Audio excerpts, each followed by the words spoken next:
Ok. Donc rebonjour à ceux que j'ai pu accueillir tout à l'heure, bonjour à ceux qui sont arrivés depuis. Euh, on va commencer assez simplement par une petite présentation du sujet, mais d'un point de vue sémantique, c'est-à-dire qu'on va pas parler de technique, on va plus réfléchir au sens de cette question qui est là, où commence la créativité. On va voir qu'il y a au final pas mal de choses à se dire et pas mal de choses qu'il faut avoir en tête pour qu'on puisse déjà envisager de pouvoir essayer de répondre à cette question-là. Alors du coup, cette question, on va commencer d'une manière relativement simple. Est-ce que certains auraient envie de me donner leur définition de la créativité? Mauvaise idée, ça va faire un flop. Oui,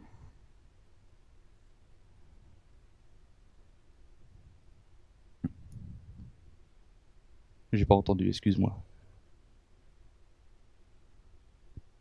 D'accord, donc dans la créativité, il n'y aurait pas de création du coup, dans cette définition-là. Alors attends, en fait, je t'entends mal, j'entends un mot sur deux, du coup j'ai du mal à... D'accord, oui, ok. Ok, d'accord. On va mettre ça, on va mettre ta définition à l'épreuve toute l'après-midi. Alors du coup, je vous propose de commencer par une question plus simple. Et bon, là, vous êtes en droit de vous demander pourquoi je vous pose cette question-là, mais il y a un lien. Euh, pour vous, qu'est-ce que la neige? Le concept de neige, c'est quoi? Toi, Raph. Ok, de l'eau dans un état solide. Là, tu nous donnes une définition qui est très scientifique. Bon, tu vas voir où je veux en venir. Bon, pour la majorité d'entre nous, la neige, c'est la neige. C'est un truc blanc qui tombe, on est content. Après, vous allez avoir ceux qui font du ski, ceux qui s'intéressent aux problèmes d'avalanche, qui vont avoir d'autres définitions, d'autres concepts qui sont liés à la neige. Ce que j'essaie de vous faire sentir avec ça, c'est que de manière générale, pour un même concept, on va pouvoir l'envisager de manière complètement différente suivant le contexte dans lequel on est. Bon, j'adore cette image. Ça n'a rien à voir avec la présentation, mais je l'adore. Donc si on reprend là, le petit exemple que je vous avais donné tout à l'heure, en admettant qu'on essaie de représenter un peu toutes les neiges qui existent, eh bien l'enfant qui joue dans sa neige, lui, il va voir un monde plein de neige. Enfin, voilà, il n'y a que la neige qui existe. Alors que le skieur expérimenté, lui, il va être plus attentif. Il va décortiquer les choses, il va partitionner les choses, il va faire en sorte de les classer.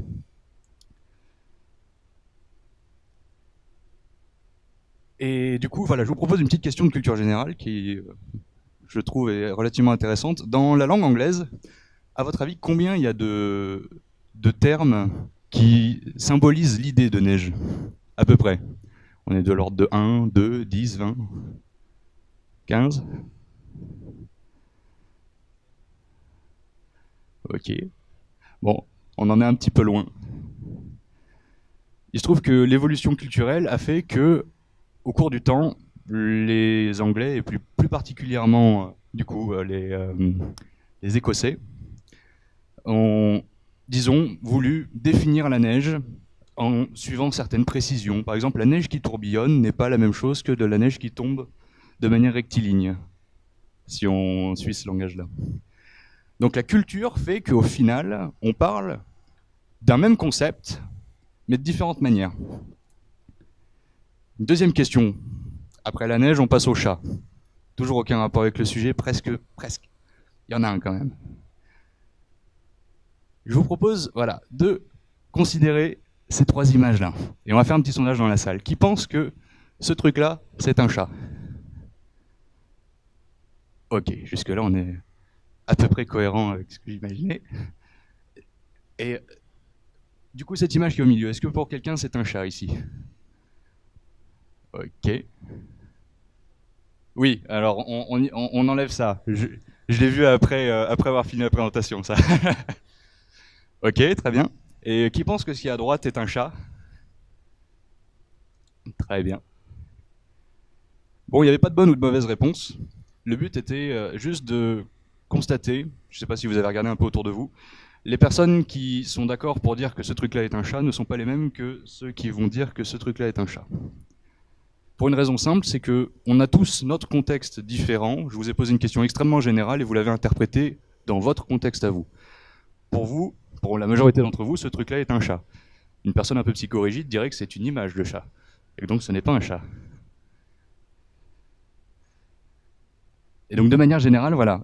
Au-delà de la culture, vous-même, individuellement, si on vous pose une même question sur ce type de problème qui s'appelle la classification, vous aurez tendance à répondre des choses différentes. Et ça, c'est un vrai problème. Voilà, on est content.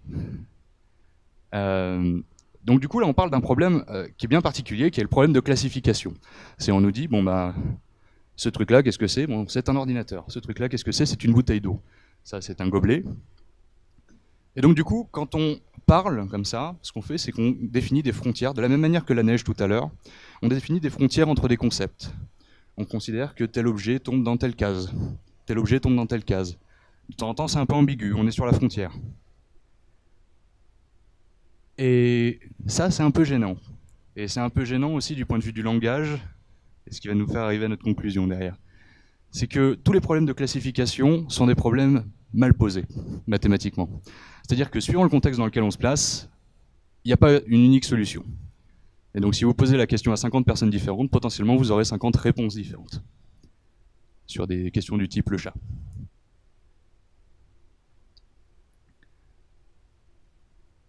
Voilà, donc c'est ce qu'on disait tout de suite. Bref. Et donc, petite question, voilà, petite participation. Selon vous, dans le langage, quand nous parlons, qu'est-ce qui symbolise cette classification qu'on utilise tout le temps dans le langage? Ouais.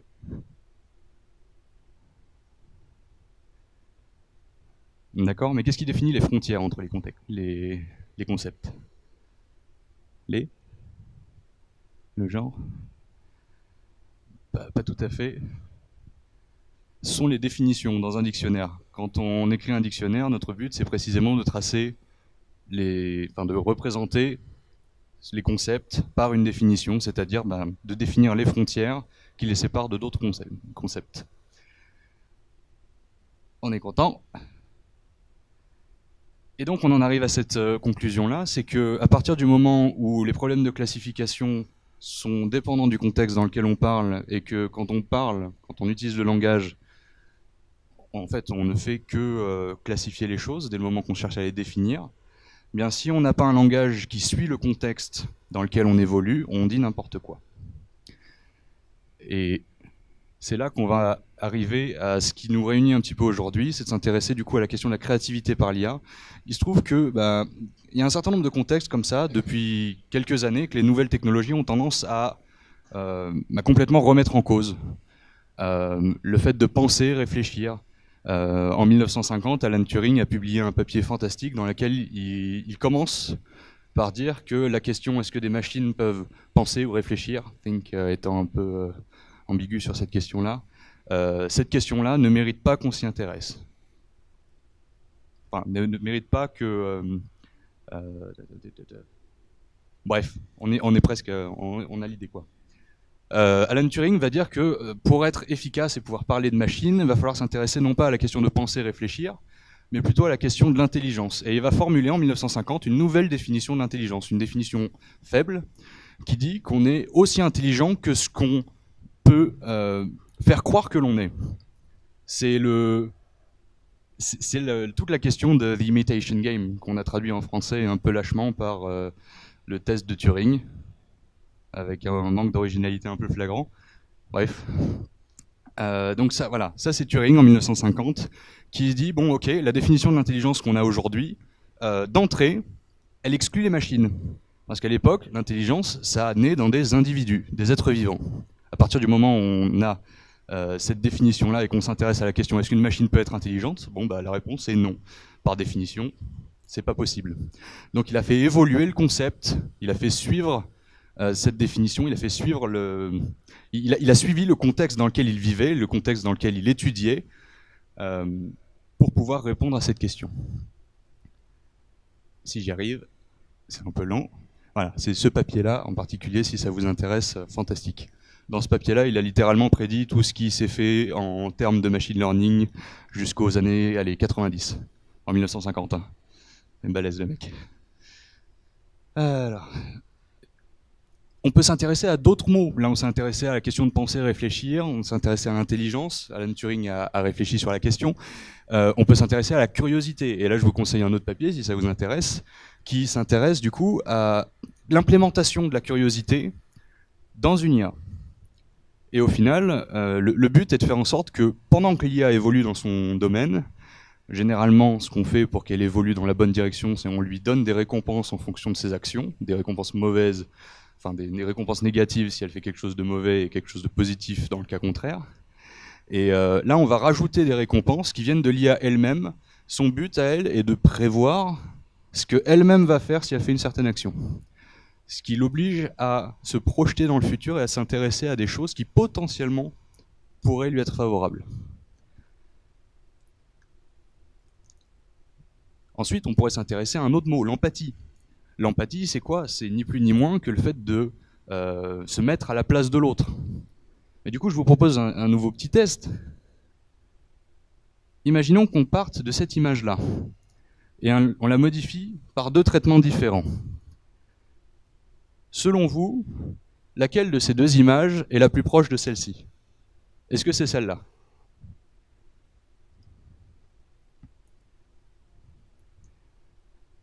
Peut-être.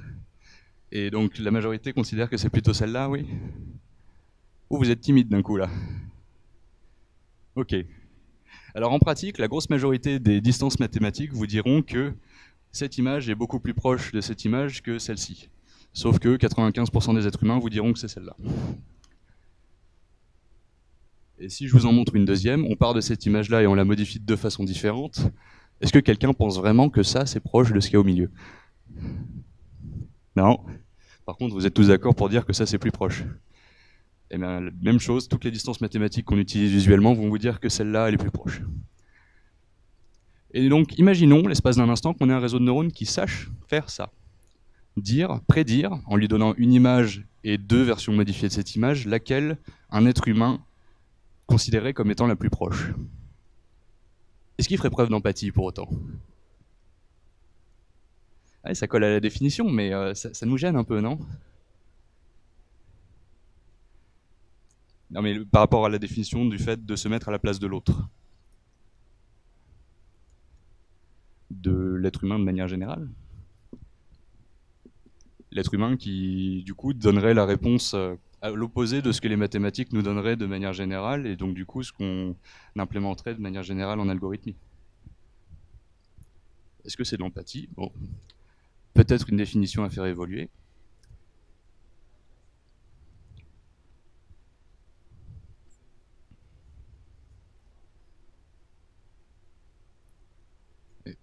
Est-ce que c'est de l'empathie? Bah, c'est une... Là, pour le coup, j'ai pas de réponse à cette question. Là, je vous... Oui. Ça se?